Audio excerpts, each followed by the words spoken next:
अस्सलाम वालेकुम स्टूडेंट्स, आज आप लोग चैप्टर 7 पढ़ने लगे हैं 9th क्लास की केमिस्ट्री का। तो चैप्टर 7 है इलेक्ट्रोकेमिस्ट्री। तो डेफिनेशन से स्टार्ट करेंगे कि इलेक्ट्रोकेमिस्ट्री है क्या। जैसे कि आपने इस बुक के स्टार्ट में ब्रांचेस पढ़ी थी, केमिस्ट्री की ब्रांचेस, तो इलेक्ट्रोकेमिस्ट्री भी केमिस्ट्री की एक ब्रांच है। और उसमें हम क्या स्टडी करते हैं, इलेक्ट्रोकेमिस्ट्री में बेसिकली हम स्टडी करते हैं रिलेशनशिप किस में स्टडी करते हैं, between electrical energy and chemical energy. और आपकी बुक में इसी को लिखा हुआ है, relationship between electricity and chemical reactions. तो इलेक्ट्रोकेमिस्ट्री है क्या, ब्रांच ऑफ केमिस्ट्री। ठीक है, केमिस्ट्री की एक ब्रांच है, ब्रांच ऑफ केमिस्ट्री। और इस ब्रांच ऑफ केमिस्ट्री में हम स्टडी क्या करते हैं, हम स्टडी करते हैं रिलेशनशिप। क्या स्टडी करते हैं, रिलेशनशिप स्टडी करते हैं। और रिलेशनशिप किस में स्टडी करते हैं, रिलेशनशिप स्टडी करते हैं between electricity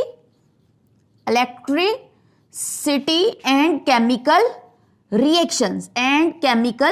reactions chemical reactions और इलेक्ट्रिसिटी के दरमियान हम रिलेशनशिप को स्टडी करते हैं। तो हम actually electricity mean electrical energy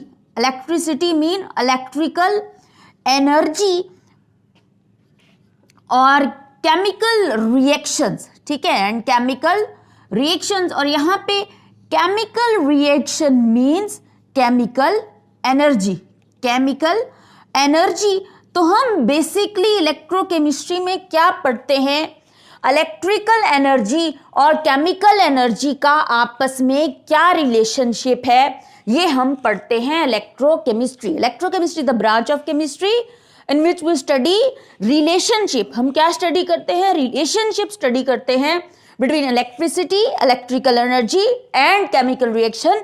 it means chemical energy और इलेक्ट्रिकल एनर्जी का आपस में क्या कनेक्शन है, क्या रिलेशन है, वो हम करते हैं स्टडी। तो इलेक्ट्रोकेमिस्ट्री की हमने डेफिनेशन तो पढ़ ली। इसके अलावा यहाँ पे इलेक्ट्रोकेमिस्ट्री में आपने ज्यादातर रिडॉक्स रिएक्शंस पढ़ने हैं। कौन से रिएक्शंस, रिडॉक्स रिएक्शंस। अब रिडॉक्स रिएक्शंस क्या है, ये आप चैप्टर में डिटेल में पढ़ोगे, बट मैं आपको यहाँ सिर्फ इतना बता देती हूँ, ऐसे रिएक्शन जिनमें ऑक्सीडेशन और रिडक्शन एक साथ हो रहे हों, उनको हम कहते हैं रिडॉक्स रिएक्शंस। जहां पर ऐसे रिएक्शन जिनमें साइमल्टेनियसली एक ही वक्त में ऑक्सीडेशन भी हो रही हो और रिडक्शन भी हो रही हो, दैट आर रिडॉक्स रिएक्शंस। और इनको आप डिटेल में पढ़ोगे। उसके बाद यहाँ पे ये जो रिडॉक्स रिएक्शंस होते हैं, ये दो तरह के होते हैं, स्पॉन्टेनियस एंड नॉन स्पॉन्टेनियस। ठीक है, तो जो रिडॉक्स रिएक्शंस हैं ये दो तरह के हैं, स्पॉन्टेनियस एंड नॉन स्पॉन्टेनियस। और अब आपने स्पॉन्टेनियस और नॉन स्पॉन्टेनियस को डिटेल में पढ़ना है। तो स्पॉन्टेनियस का मीनिंग क्या होता है, सिंपली जो हम कहते हैं इटसेल्फ, सडन। ठीक है, स्पॉन्टेनियस जो खुद ब खुद होते रहे। ठीक है, तो स्पॉन्टेनियस रिडॉक्स रिएक्शंस और नॉन स्पॉन्टेनियस रिडॉक्स रिएक्शंस कौन से होते हैं, इनको हम समझते हैं। तो सबसे पहले स्पॉन्टेनियस रिएक्शन जो खुद ब खुद होते रहे। ठीक है, जो खुद ब खुद होते रहे, उन्हें किसी एक्सटर्नल एजेंट की जरूरत ना हो, एक्सटर्नल पुश की जरूरत ना हो। ठीक है, वो खुद ब खुद होते रहे। तो ऐसे रिएक्शंस को कहते हैं स्पॉन्टेनियस रिएक्शन, जिनको किसी एक्सटर्नल एजेंट, एक्सटर्नल पुश, बाहर से किसी एक्सटर्नल फोर्स की जरूरत ना पड़े, वो खुद ब खुद होते रहें, उनको कहते हैं स्पॉन्टेनियस रिएक्शंस। तो स्पॉन्टेनियस रिएक्शंस कौन से होते हैं, दैट टेक्स प्लेस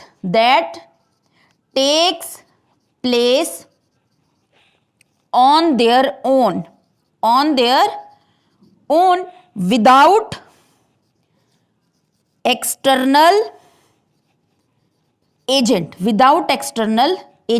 बाहर से किसी फोर्स की, बाहर से किसी पुश की जरूरत इनको ना पड़े। जैसे अच्छे बच्चे जो हैं, गुड स्टूडेंट्स, जो अच्छे स्टूडेंट्स होते हैं, वो खुद ब खुद पढ़ते रहते हैं, उनको किसी एक्सटर्नल पुश की ज़रूरत नहीं होती, पेरेंट्स की तरफ से कोई पिटाई की ज़रूरत नहीं होती, टीचर्स की तरफ से किसी डांट की ज़रूरत नहीं होती। और जो दूसरे बच्चे होते हैं, अपोजिट जो स्टूडेंट्स होते हैं उनको क्या होती है, एक्सटर्नल पुश की ज़रूरत होती है। ठीक है, कभी पेरेंट्स जो हैं वो लालच दे के बच्चों को पढ़ाते हैं और कभी वैसे भी पिटाई वगैरह और डांट वगैरह से भी पढ़ते हैं। ठीक है, तो ये तो थी कुछ डेली जो है हमारी डेली रूटीन से। तो स्पॉन्टेनियस रिएक्शंस की जो मैं आपको एग्जांपल दे रही हूँ वो है रस्टिंग ऑफ आयरन। ठीक है, लोहे को जंग लगता रहता है, खुद ब खुद लगता है, हम तो नहीं करवाते, वो खुद ब खुद हो रहा है, तो दैट इज स्पॉन्टेनियस। ठीक है, spontaneous reaction that takes place on their own, जो खुद ब खुद होते रहे विदाउट एनी एक्सटर्नल एजेंट, जिनको किसी एक्सटर्नल एजेंट एक्सटर्नल पुश की जरूरत ना हो, दैट आर स्पॉन्टेनियस रिएक्शन। इसके अगेंस्ट जो नॉन स्पॉन्टेनियस रिएक्शंस होते हैं ये खुद ब खुद नहीं होते, ये खुद ब खुद नहीं होंगे, इनको फोर्सफुली करवाना पड़ेगा। ठीक है, तो non spontaneous reaction that takes place in the presence of external agent जो कि एक्सटर्नल एजेंट की प्रेजेंस में हो। ठीक है, यानी कोई बाहर से फोर्स लगेगी, कोई ताकत लगेगी जो इन रिएक्शंस को करवाएगी, ये खुद ब खुद नहीं होंगे, ये खुद ब खुद नहीं होंगे। हम इन्हें एक्सटर्नली बाहर से कोई फोर्स लगा के, कोई पावर लगा के, कोई ताकत लगवा के इनको करवाएंगे, ये खुद ब खुद नहीं होगी।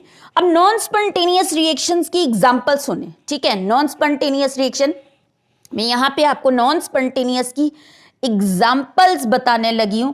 तो उसमें सबसे पहली एग्जांपल जो है सोडियम क्लोराइड। क्या? सोडियम क्लोराइड, नमक। ठीक है, उसको जब हम ब्रेक करते हैं, कैसे ब्रेक करते हैं?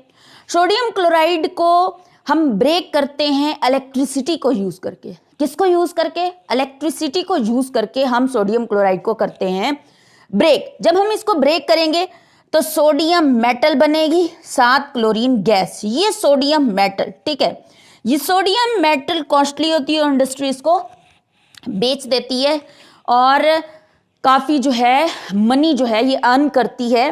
तो सोडियम क्लोराइड ने खुद ब खुद इसमें नहीं टूटना, सोडियम क्लोराइड ने खुद ब खुद सोडियम और क्लोरीन में ब्रेक नहीं होना। ये केमिकल रिएक्शन है, ये खुद ब खुद नहीं होगा, ये नॉन स्पॉन्टेनियस है। इसको हम फोर्सफुली करवा रहे हैं बाय यूजिंग इलेक्ट्रिसिटी। हम इलेक्ट्रिसिटी को यूज करके इस रिएक्शन को करवा रहे हैं, ये खुद ब खुद रिएक्शन नहीं होगा। ये एक नॉन स्पॉन्टेनियस रिएक्शन है जिसको बाहर से एक्सटर्नल एजेंट की जरूरत है। तो यहाँ पे जो एक्सटर्नल फोर्स हम यूज कर रहे हैं, एक्सटर्नल एजेंट हम यूज कर रहे हैं, वो क्या है? वो है इलेक्ट्रिसिटी। हम इलेक्ट्रिसिटी को यूज करके कोई केमिकल रिएक्शन करवा रहे हैं। तो वो जो इलेक्ट्रिसिटी क्या है, यहाँ पे एक्सटर्नल एजेंट है। ठीक है, यहाँ पे कोई एक्सटर्नल एजेंट जो है, एक्सटर्नल फोर्स, और वो एक्सटर्नल फोर्स कौन सी है? इलेक्ट्रिसिटी, जो हम यहाँ पे यूज करें। तो ये रिएक्शन खुद ब खुद नहीं होता, इसको हम फोर्सफुली करवाते हैं बाय यूजिंग इलेक्ट्रिसिटी। हम सोडियम मेटल बनाते हैं, साथ क्लोरीन गैस बनती है। सोडियम मेटल जो है वो इंडस्ट्री सोल्ड कर देती है और इस तरह काफ़ी जो है अमाउंट जो है ये अर्न करती है। तो ये केमिकल रिएक्शन है, ये क्रेडॉक्स रिएक्शन है, ये खुद ब खुद नहीं होता, हम इसको फोर्सफुली करवाते हैं by using electricity, by using an external agent. और यहाँ पे एक्सटर्नल एजेंट कौन सा है? यहाँ पे वो एक्सटर्नल एजेंट है इलेक्ट्रिसिटी। तो आपको उसके अलावा स्पॉन्टेनियस रिएक्शन और नॉन स्पॉन्टेनियस रिएक्शन जो होते हैं वो दो तरह के सेल्स होते हैं जिनके अंदर होते हैं। ठीक है, तो इसमें जो स्पॉन्टेनियस रिएक्शन है, दो तरह के सेल्स कौन से हैं? एक तो है इलेक्ट्रोलिटिक सेल्स और दूसरे हैं गैल्वानिक सेल्स। जो होते हैं स्पॉन्टेनियस रिएक्शंस, जो होते हैं स्पॉन्टेनियस रिएक्शंस, वो होते हैं गैल्वानिक सेल में। कौन से सेल में होते हैं? गैल्वानिक सेल के अंदर ये होते हैं। और जो है नॉन स्पॉन्टेनियस रिएक्शन, ये होते हैं इलेक्ट्रोलिटिक सेल में। कौन से सेल में? इलेक्ट्रोलिटिक सेल में ये होते हैं। और इलेक्ट्रोलिटिक सेल में यहाँ पे नॉन स्पॉन्टेनियस में हमने क्या पढ़ा कि हमने कोई केमिकल रिएक्शन करवाया by the use of electricity, ठीक है।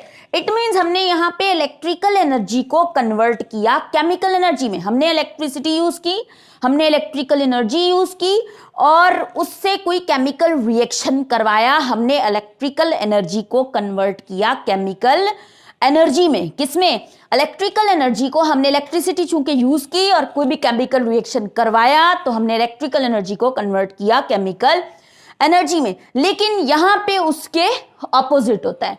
यहां पे जो केमिकल रिएक्शन होता है, ठीक है, यहां पे आपको बताया that takes place on their own without external agent. किसी भी एक्सटर्नल एजेंट की जरूरत नहीं है, रिएक्शन खुद ब खुद होगा। और रिएक्शन जब खुद ब खुद होगा तो वहां पे इलेक्ट्रिसिटी यूज हुई थी, यहां पे इलेक्ट्रिसिटी होगी प्रोड्यूस। क्या होगी? इलेक्ट्रिसिटी प्रोड्यूस होगी। कोई केमिकल रिएक्शन यहां पे होगा, उस केमिकल रिएक्शन के नतीजे में रिजल्ट में इलेक्ट्रिसिटी होगी प्रोड्यूस। क्या होगी? Electricity produce. हमने क्या किया? हमने केमिकल रिएक्शन हुआ और उससे क्या प्रोड्यूस हुई? इलेक्ट्रिसिटी। तो केमिकल एनर्जी यहां पे कन्वर्ट होगी इलेक्ट्रिकल एनर्जी में और यहां पे इलेक्ट्रिकल एनर्जी होगी कन्वर्ट इनटू केमिकल एनर्जी में। यहां पे क्या हो रहा है? कोई रिएक्शन खुद ब खुद होगा और उससे क्या प्रोड्यूस होगी? इलेक्ट्रिसिटी, इलेक्ट्रिकल एनर्जी जनरेट होगी। तो वो जो केमिकल रिएक्शन है, केमिकल रिएक्शन में मौजूद केमिकल एनर्जी कन्वर्ट होगी इलेक्ट्रिकल एनर्जी में। और यहां पे हम कोई भी इलेक्ट्रिसिटी को यूज करके कोई केमिकल रिएक्शन करवाएंगे। हम एक्चुअली यहाँ पे क्या कर रहे हैं? इलेक्ट्रिकल एनर्जी को कन्वर्ट कर रहे हैं केमिकल एनर्जी में। तो ये तो था आपका स्पॉन्टेनियस और नॉन स्पॉन्टेनियस के अंदर डिफरेंस। इसके अलावा आपका इलेक्ट्रोलिटिक सेल और गैल्वेनिक सेल से भी थोड़ा सा इंट्रोडक्शन हो गया, डेफिनेशन पढ़ ली आपने कि हम इलेक्ट्रोकेमिस्ट्री में इलेक्ट्रिकल एनर्जी और केमिकल एनर्जी में रिलेशनशिप स्टडी करते हैं। और क्या रिलेशनशिप है? कभी तो इलेक्ट्रिसिटी प्रोड्यूस हो रही है किसी केमिकल रिएक्शन के होने से और कभी कोई केमिकल रिएक्शन हम करवा रहे हैं इलेक्ट्रिसिटी को यूज करके। तो हम यहाँ पे इलेक्ट्रिकल एनर्जी को केमिकल एनर्जी में कन्वर्ट करें, जबकि यहाँ पे हम इन स्पॉन्टेनियस रिएक्शन हम क्या हो रहा है? यहाँ पे केमिकल रिएक्शन में केमिकल एनर्जी कन्वर्ट हो रही है इलेक्ट्रिकल एनर्जी में क्योंकि इलेक्ट्रिसिटी हो रही है प्रोड्यूस। और अब आपने पढ़ना है ऑक्सीडेशन और रिडक्शन टॉपिक को। तो ऑक्सीडेशन और रिडक्शन आपने पढ़ना है। और ऑक्सीडेशन और रिडक्शन है क्या? तो सबसे पहले तो आप पढ़ने लगे हो जो इनिशियली ऑक्सीडेशन और रिडक्शन का साइंटिस्ट ने कॉन्सेप्ट दिया था वो। उसके बाद आप मॉडर्न कॉन्सेप्ट पढ़ोगे ऑक्सीडेशन और रिडक्शन का। तो सबसे पहले है ऑक्सीडेशन। इसके यहाँ से आप अंदाज़ा लगाओ और यहाँ से आप याद करो। ये ओ से ही आपको याद होगा ऑक्सीडेशन क्या है? Addition of oxygen. Addition of oxygen, addition of oxygen, addition of oxygen during a chemical reaction. During a chemical reaction, किसी भी केमिकल रिएक्शन के दौरान अगर ऑक्सीजन ऐड हो रही है तो उसको हम कहते हैं ऑक्सीडेशन। और रिडक्शन इसके ऑपोजिट है। रिडक्शन इसके टोटली ऑपोजिट है। अगर यहाँ पे ऑक्सीजन ऐड हो रही है तो यहाँ पे ऑक्सीजन रिमूव होगी। क्या होगी? रिमूव होगी। तो रिडक्शन क्या है? Removal of oxygen. Removal of oxygen during a chemical reaction. During a chemical reaction. तो ये सबसे इनिशियल कॉन्सेप्ट है जो आप ऑक्सीडेशन और रिडक्शन का पढ़ रहे हो। अब हम इसको एक एग्जांपल से समझेंगे कि ये है क्या। तो मैं एक एग्जांपल राइट करती हूं। Zinc oxide. जिंक ऑक्साइड जब रिएक्ट करता है कार्बन के साथ तो बनती है कार्बन डाइऑक्साइड और साथ बनता है जिंक। क्या बनता है? जिंक। अब देखो यहां से कार्बन ने यहां आते हुए, ठीक है, यहां से कार्बन ने यहां आते हुए, यहां से यहां आते हुए देखो यहां पे ऑक्सीजन को अपने अंदर ऐड कर लिया है। यहां से यहां जाते हुए, रिएक्टेंट से प्रोडक्ट में जाते हुए कार्बन ने अपने अंदर ऑक्सीजन को कर लिया है ऐड, ठीक है। तो एडिशन ऑफ ऑक्सीजन को हम क्या नाम देते हैं? ऑक्सीडेशन। तो यहां पे क्या हुई है? ऑक्सीडेशन, क्योंकि यहां से यहां रिएक्टेंट से प्रोडक्ट जाते हुए कार्बन ने ऑक्सीजन को अपने अंदर किया है ऐड, तो ये क्या है? ऑक्सीडेशन। अब यहां पे देखो, यहां से यहां जाते हुए जिंक ने क्या किया है? ऑक्सीजन को किया है लॉस या किया है रिमूव, ठीक है। जिंक ऑक्साइड ने यहां से यहां जाते हुए अपने अंदर से ऑक्सीजन को निकाला है, रिमूव किया है। तो रिमूवल ऑफ ऑक्सीजन को हम क्या कहते हैं? रिडक्शन। तो यहां से जिंक ऑक्साइड ने जिंक बनाते हुए रिएक्टेंट से प्रोडक्ट में जाते हुए चूंकि ऑक्सीजन को रिमूव किया है, तो यहां पे क्या हो रही है? रिडक्शन। क्या हो रही है? रिडक्शन। और ऐसे रिएक्शन जिनमें एक ही टाइम में साइमल्टेनियसली, एक ही टाइम में, एक ही वक्त में ऑक्सीडेशन भी हो रही है और रिडक्शन भी हो रही है, इस तरह के रिएक्शंस को कहते हैं रिडॉक्स रिएक्शंस। क्या कहते हैं? Redox reactions. तो हमने पढ़ा ऑक्सीडेशन की इनिशियल डेफिनेशन क्या है? ऑक्सीडेशन क्या है? Addition of oxygen. यहां से याद करो, ये ओ ऑक्सीडेशन ओ से स्टार्ट हो रहा है, तो एडिशन ऑफ ऑक्सीजन, ये एक ट्रिक है, वैसे ऐसे चीज कुछ है नहीं। Addition of oxygen during a chemical reaction, किसी भी केमिकल रिएक्शन में अगर ऑक्सीजन ऐड हो रही है तो उसको हम कहते हैं ऑक्सीडेशन। तो यहां से यहां जाते हुए रिएक्टेंट से प्रोडक्ट में जाते हुए कार्बन ने ऑक्सीजन को किया है ऐड, और एडिशन ऑफ ऑक्सीजन को हम क्या कहते हैं? ऑक्सीडेशन। उसके बाद आपने पढ़ा रिडक्शन क्या है? रिमूवल ऑफ ऑक्सीजन, ऑक्सीजन का रिमूव होना। तो जिंक ऑक्साइड ने रिएक्टेंट से प्रोडक्ट में जाते हुए ऑक्सीजन को रिमूव किया है, और रिमूवल ऑफ ऑक्सीजन को हम कहते हैं रिडक्शन। तो ये तो थी ऑक्सीडेशन और रिडक्शन की इनिशियल डेफिनेशन। अब आपने एक और इनिशियल डेफिनेशन पढ़नी है ऑक्सीडेशन और रिडक्शन की। वो क्या है? उसको हम यहां पे लिखते हैं। तो ऑक्सीडेशन क्या है? Addition of oxygen. और अब हम पढ़ने लगे हैं दूसरा कॉन्सेप्ट ऑक्सीडेशन और रिडक्शन का।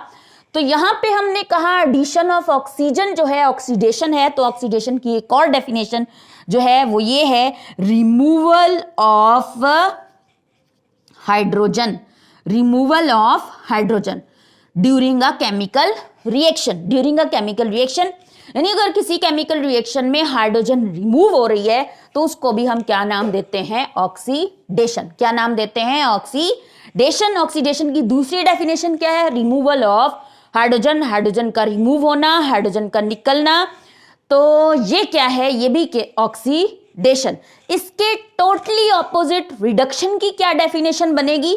अगर यहां पे हाइड्रोजन रिमूव हो रही है तो यहां पे हाइड्रोजन ऐड होगी, यहां पे हाइड्रोजन ऐड होगी, तो डेफिनेशन क्या बनेगी?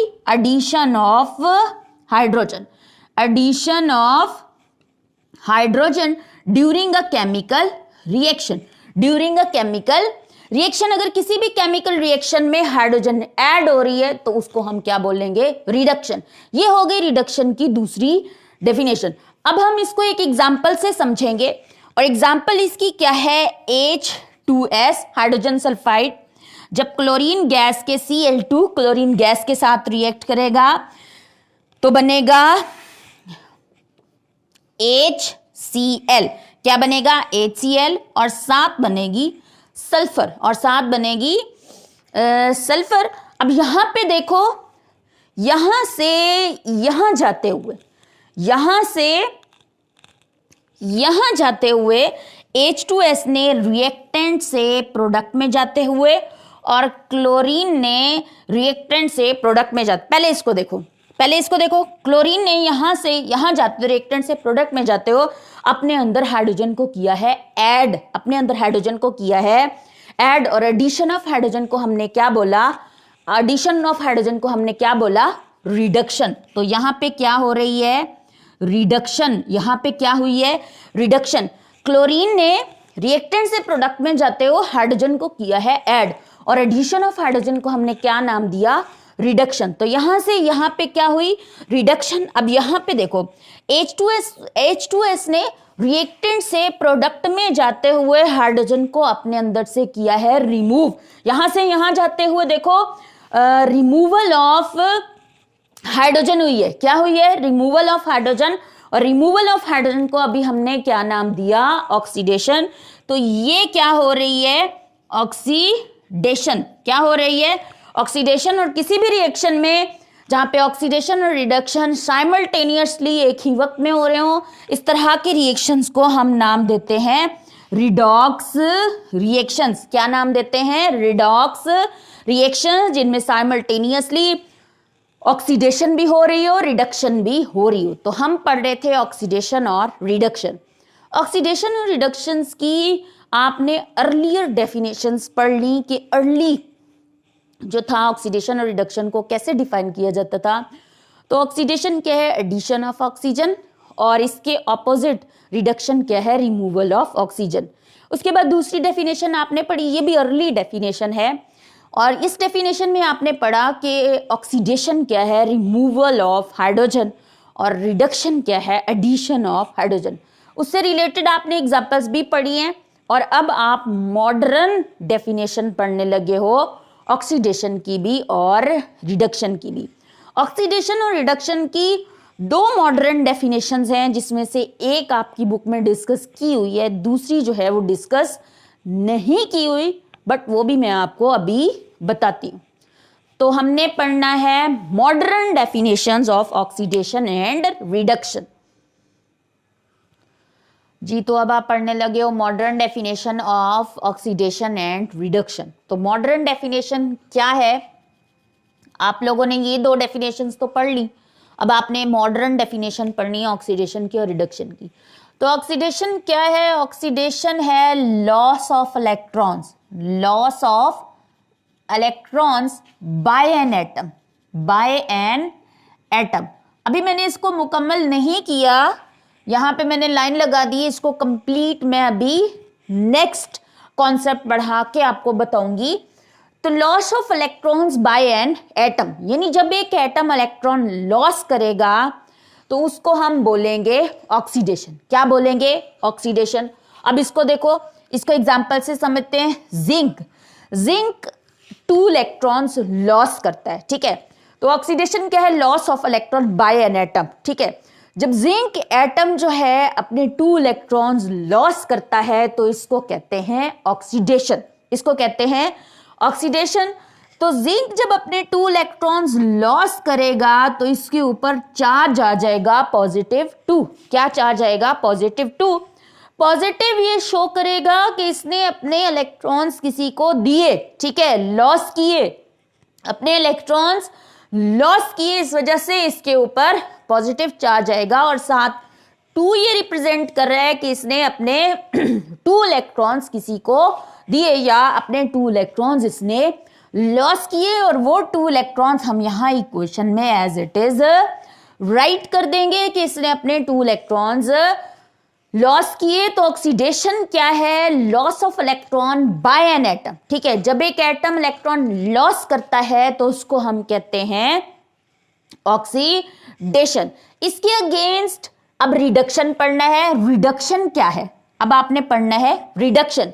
टोटली ऑपोजिट है, अगर यहां पे लॉस ऑफ इलेक्ट्रॉन होगा तो यहां पे क्या होगा, गेन ऑफ इलेक्ट्रॉन्स। क्या होगा, गेन ऑफ इलेक्ट्रॉन।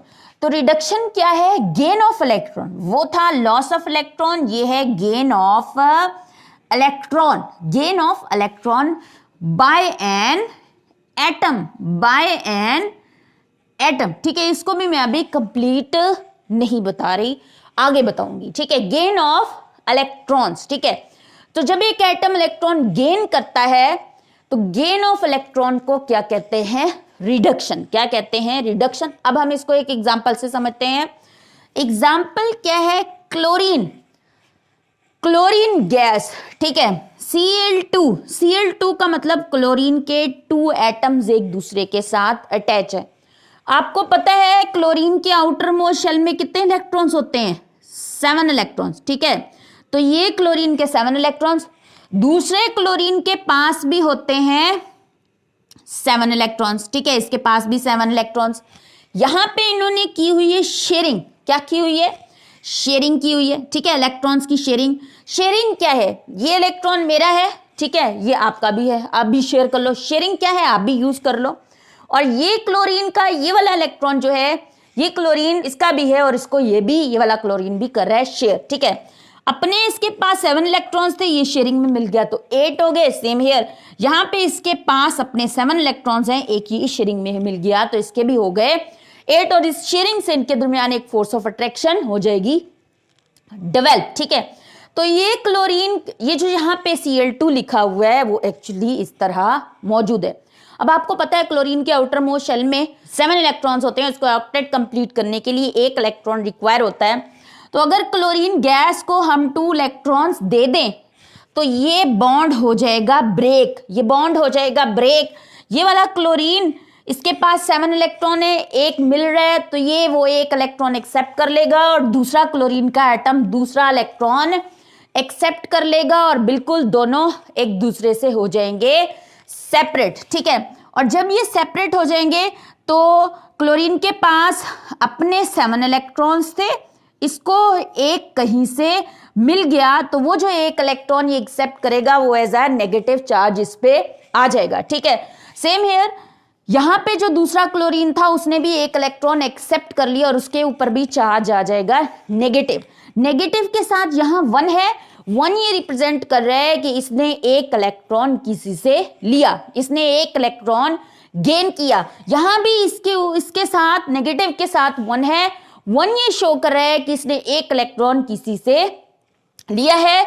तो जब एक क्लोरीन का मॉलिक्यूल 2 इलेक्ट्रॉन्स एक्सेप्ट करेगा तो क्लोरीन के अंदर, क्लोरीन मॉलिक्यूल के अंदर मौजूद जो क्लोरीन के 2 एटम्स हैं वो उनकी जो फोर्स ऑफ अट्रैक्शन है वो खत्म हो जाएगी। इसके पास अपने 7 इलेक्ट्रॉन्स थे, 1 इलेक्ट्रॉन मिल गया तो ये फौरन से एक्सेप्ट करके अपने ऊपर नेगेटिव चार्ज ले लेगा, ठीक है। और यहाँ पे भी दूसरा क्लोरीन जो है अपने ऊपर नेगेटिव चार्ज ले लेगा 1 इलेक्ट्रॉन एक्सेप्ट करके।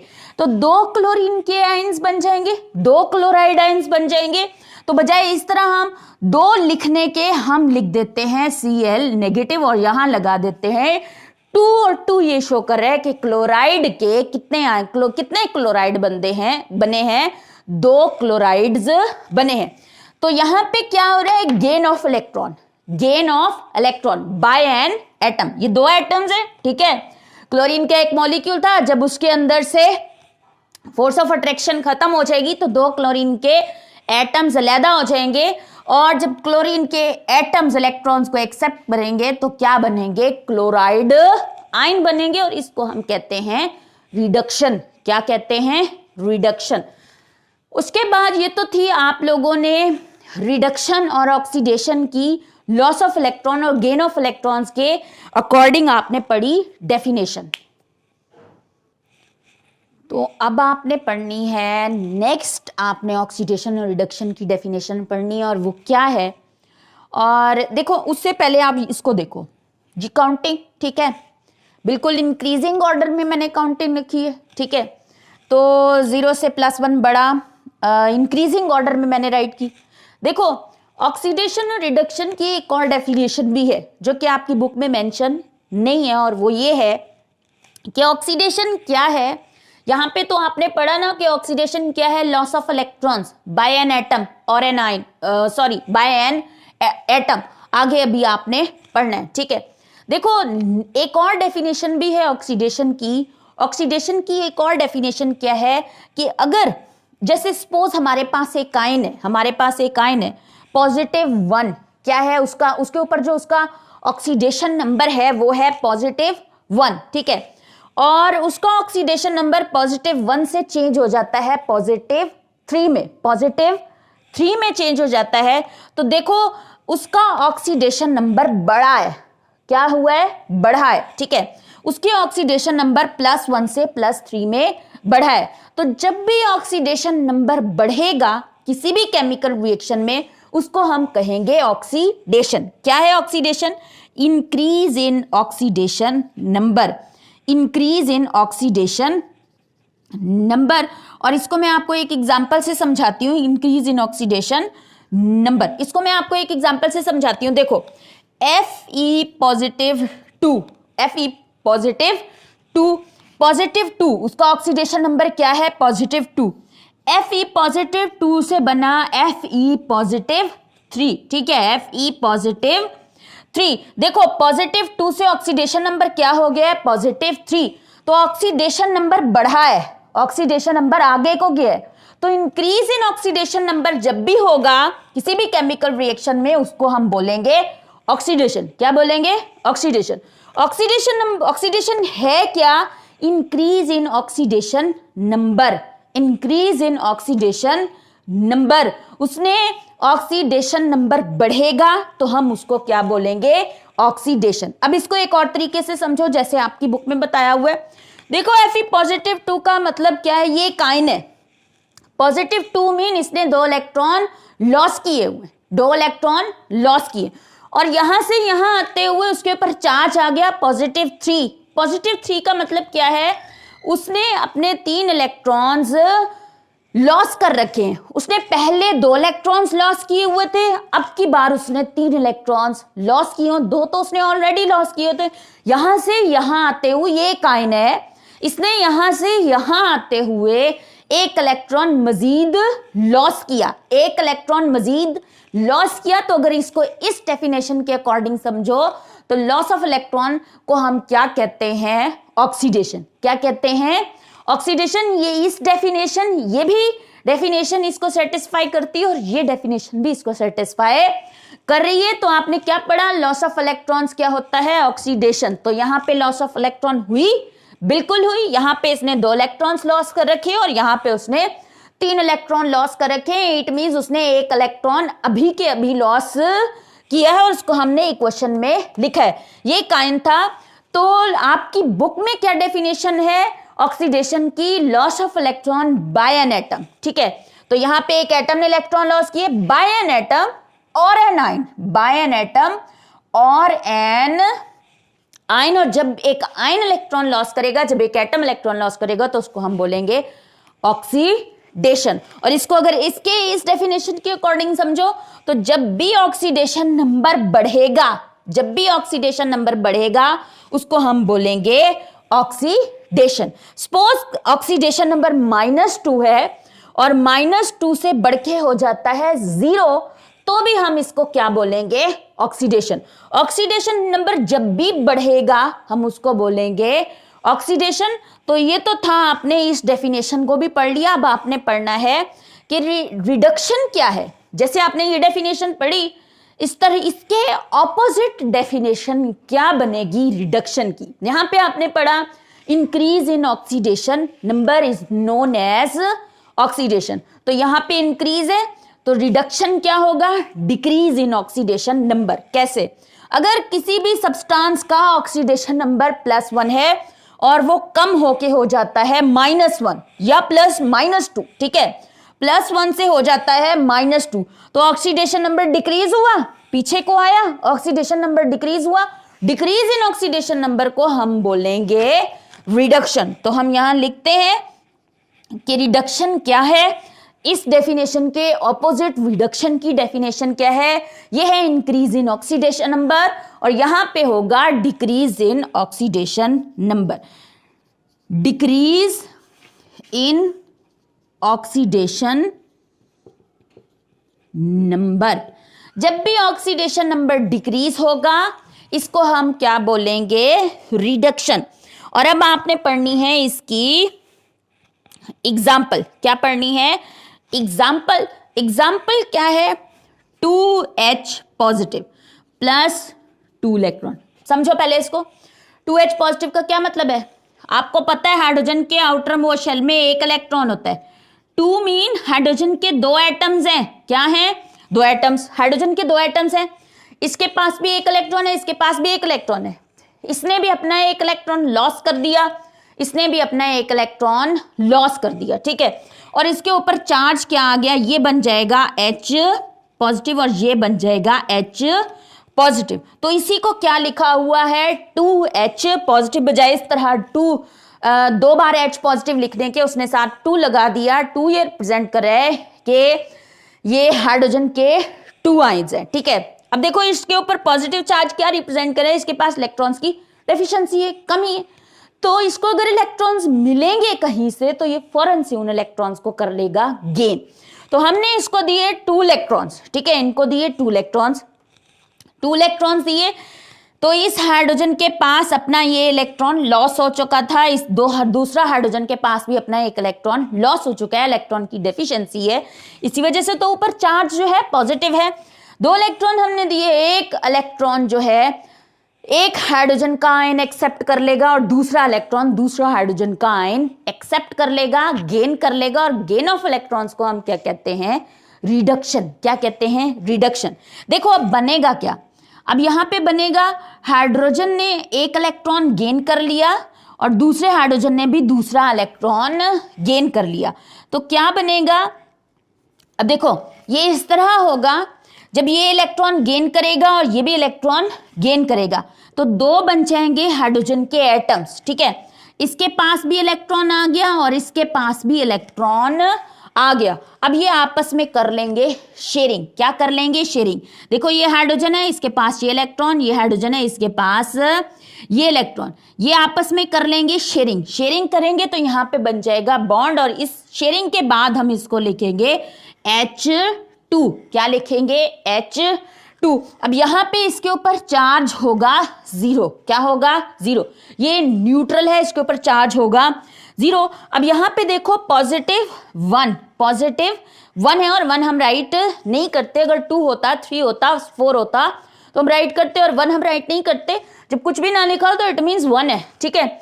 +1 से कहाँ गया, 0 में, तो +1 से कहाँ गया, 0 में। और जब भी आपको बताया कि ऑक्सीडेशन नंबर डिक्रीज हो, ऑक्सीडेशन नंबर डिक्रीज हो, तो डिक्रीज इन ऑक्सीडेशन नंबर को हम क्या कहते हैं, रिडक्शन। तो ऑक्सीडेशन नंबर +1 से कहां गया है, 0 में। +1 से कहां गया है, 0 में। तो जब +1 से 0 में गया, डिक्रीज इन ऑक्सीडेशन नंबर हुआ है, डिक्रीज इन ऑक्सीडेशन नंबर को हम क्या बोलते हैं, रिडक्शन। क्या बोलते हैं, रिडक्शन। इसको अगर इस तरीके से देखो तो यहां से हम अब देखते हैं, आपको क्या बताया था, gain of electron by an atom, ठीक है, gain of electron by an atom. अब यहां पे देखो ये एक आयन है, आयन ने इलेक्ट्रॉन एक्सेप्ट किए तो क्या बन गया, हाइड्रोजन गैस बन गई, और ये एक आयन है, इसने इलेक्ट्रॉन एक्सेप्ट किए, तो मुकम्मल यहां पे डेफिनेशन क्या होगी, gain of electrons by an atom और एन आयन,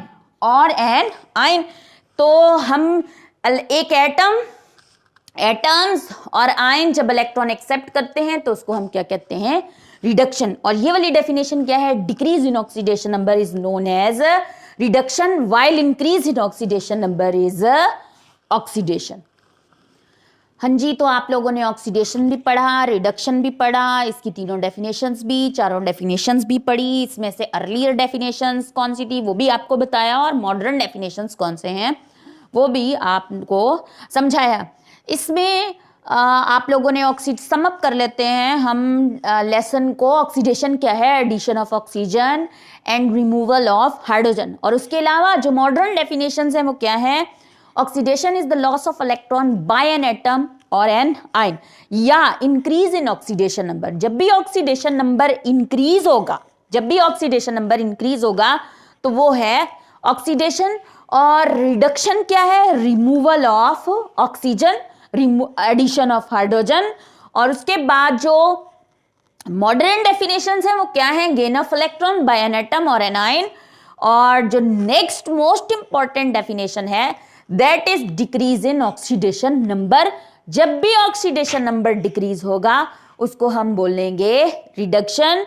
ये तो था आपका अर्लियर पोर्शन चैप्टर का इंट्रोडक्टरी पोर्शन। होप सो आपको अच्छे से समझ आया होगा। वीडियोस देखते रहें, वीडियोस को लाइक करें, शेयर करें और अच्छे अच्छे कमेंट्स भी किया करें। चैनल को सब्सक्राइब करें और अपने फेलोज को भी बताएं।